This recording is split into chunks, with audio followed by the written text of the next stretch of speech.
চারপাশে শত্রু আর শত্রু। আমি কি পারবো আমার ছানা খেয়ে পৃথিবীর আলো দেখাতে? আর মাত্র কিছুদিন পর ডিম থেকে ছানা বের হবে, অথচ চারপাশে শত্রুর অভাব নেই। আমার ডিমটা দেখতেই খেয়ে ফেলবে। এখন আমি কি যে করি? একটা নিরাপদ জায়গা দেখে ডিমটা রাখতে হবে। যাই গিয়ে দেখি একটা নিরাপদ জায়গা পাওয়া যায় কিনা। তারপর সাপটা অনেকটা জায়গা খুঁজতে খুঁজতে একটা টুনির বাসায় নিচে আসে। এসে দেখে টুনি 2টা ডিম বাসায় রেখে খাবারের সন্ধানে চলে গেছে। আর এই সুযোগে সাপ তার ডিমটা এনে টুনির বাসায় রেখে দেয়। এইদিকে শত্রুপক্ষ খুব একটা আসে না, যাকভাবে বাঁচা গেল। এখন আমি টুনি আসার আগে এখান থেকে চলে যাই। সাপটা চলে যাবার কিছুক্ষণ পরেই টুনি তার বাসায় ফিরে আসে। আর এসে তো সে খুবই অবাক। মা, এটা কি হলো? আমার তো ডিম 2টা ছিল, এখন 3টে এলো থেকে। সে যাই হোক, আমার ডিমগুলো ভালোভাবে ফুটলেই হলো। তারপর কিছুদিন পর টুনি ডিম ফেটে সুন্দর 2টা ফুটফুটে ছানা বের হয়ে আসলো।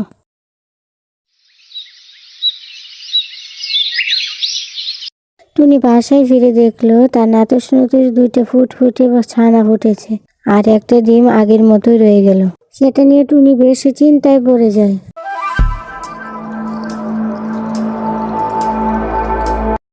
বেশ কিছুদিন হয়ে গেল আমার ডিমটা ফুটছে না। চিন্তা আর ভালো লাগে না। ডিমটা কি নষ্ট হয়ে গেল? একদিন টুনি বাসায় বাচ্চাদের সাথে সময় কাটাচ্ছিল। এমন সময় দেখলো ডিমটা ফুটে তার ভেতর থেকে একটা সাপের বাচ্চা বের হয়েছে। আল্লাহ, এটা কার বাচ্চা? আমার বাচ্চাগুলো দেখতে কি সুন্দর, আর এটা তো একদম সাপের বাচ্চার মতো দেখা যাচ্ছে। তুই তো আমার সন্তান নস। তোকে আমার বাসায় রাখলে আমার বাচ্চাদের আরো বিপদ হবে। তুই আমার বাসা থেকে বের হ। না মা, আমাকে তাড়িয়ে দিও না। আমি তো তোমারই সন্তান। আমি তো দুনিয়ার আলো দেখার পর তোমাকে দেখতে পেলাম। আমি তোমাদের কোনো ক্ষতি করব না। আমাকে তাড়িয়ে দিও না। আমাকে তাড়িয়ে দিলে আমি এখন কোথায় যাব? ঠিক আছে, আমি তোকে তাড়াবো না। তোকে এই গাছের কুঠুরিতে থাকতে দেব।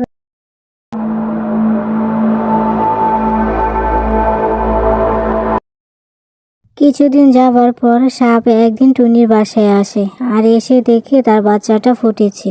আমার বাচ্চা, আমার ছানা, তুমি দুনিয়ার আলো দেখতে পেরেছ। আমি যে কত খুশি হয়েছি। তোমাকে নিয়ে কত চিন্তায় ছিলাম আমি। একবার আমাকে মা বলে ডাকো। আমি তোমার ছানা না, তুমি আমার মা না। আমার মা তো একটু আগে বাসা থেকে উড়ে চলে গেল খাবার আনতে। আর দেখো, আমার সাথে আমার ভাই বোনেরা আছে। এরা হচ্ছে আমার ভাই বোন।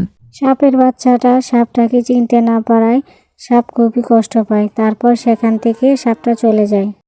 টুনি যখন বাসায় ফিরে তখনই ছোট্ট সাপের ছানাটা গাছের কোটর থেকে বের হয়ে আসে। আমরা যে খাবারগুলো খাই, এই খাবারগুলো তো সাপের ছানাটা খেতে পারবে না। ওকে তো অন্য কিছু খাওয়াতে হবে। চল, আমি তোকে খাবার খাইয়ে নিয়ে আসি। টুনি সাপের ছানাটাকে নিয়ে মাঠে একটি গাভীর কাছে যায়, গিয়ে সেখান থেকে গাভীর দুধ খাওয়াই নিয়ে আসে। টুনি এভাবে সাপের ছানাটাকে খাবার খাওয়াতে থাকে। টুনি একদিন বাসা থেকে বের হয়ে যাওয়ার পর সাপের ছানাটা গাছের কোটর থেকে এসে টুনি ছানাদের সাথে বসেছিল। আর তখনই একটি ঈগল এসে তাদের আক্রমণ করে।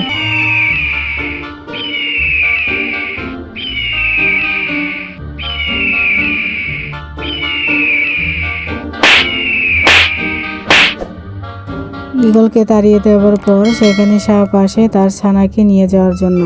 টুনিও তখন সাপের ছানাটাকে বুঝিয়ে সুঝিয়ে তার মায়ের সাথে পাঠিয়ে দেয়। আর সাপ তখন তার ছানাটাকে নিয়ে সেখান থেকে চলে যায়।